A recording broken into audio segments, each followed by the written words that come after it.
Hello everyone, আমি পূজা। আশা করি তোমরা সবাই ভালো আছো। তোমাদের ভালোবাসাতে আমিও খুব ভালো আছি। দেখো, একটা প্রশ্ন করি। আমরা দিনে 24 ঘন্টায় তো কেউ ব্যস্ত থাকি না, বলো? 1-2 ঘন্টা তো আমাদের কাছে সময় থাকেই, এবং সেই সময়টাকে আমরা কাজে না লাগিয়ে রিলস স্ক্রল করি, সোশ্যাল মিডিয়া ঘাঁটাঘাঁটি করি।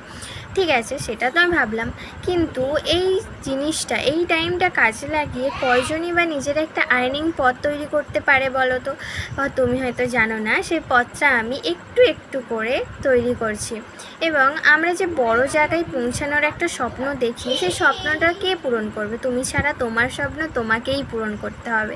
আর আমি বলবো, একটা ছোট্ট পদক্ষেপ তোমাকে সেই জায়গায় পৌঁছে দেবে।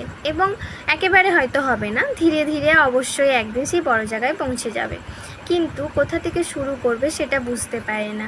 এবং আমি শুরু করেছিলাম বলে আমি আজ এই জায়গায়। তুমিও যদি শুরু করতে চাও তাহলে কমেন্ট